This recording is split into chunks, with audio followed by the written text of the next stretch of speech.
ബന്ധപ്പെട്ട മുറികളിലെ ഓഫീഷ്യൽസും മത്സരാർത്ഥികളും പ്രത്യേകം ശ്രദ്ധിക്കുക. മത്സരം പൂർത്തിയായ കുട്ടികൾക്ക് ഭക്ഷണം കഴിക്കാനായിട്ട് പുറത്തു പോകാൻ അനുവാദം കൊടുക്കാം.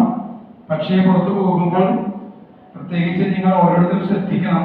നിങ്ങളെപ്പോലെ തന്നെയാണ് എല്ലാ കുട്ടികളും കഷ്ടപ്പെട്ട് 3 മണിക്കൂർ നേരം കൊണ്ട് അവരുടെ പഠന പ്രവർത്തനത്തിനനുബന്ധിച്ചുള്ള ഓരോ സാധന സാമഗ്രികൾ മത്സരത്തിന് വേണ്ടി നിർമ്മിച്ചു വെച്ചിരിക്കുന്നത്. അത് ഒരു കാരണവശാലും കേട് വരാതിരിക്കണം. ഒപ്പം നിങ്ങളുടെ കോഡ് നമ്പറുകൾ നിങ്ങൾ ചെയ്ത ചാർട്ട് ആണെങ്കിൽ ചാർട്ട്, മോഡലാണെങ്കിൽ മോഡല് അതിന്റെ അടുത്ത് നിങ്ങൾ പിൻ ചെയ്ത് വെച്ചിട്ട് സൂക്ഷിച്ച് വേണം റൂമിൽ നിന്ന് പുറത്തേക്ക് കടക്കാൻ.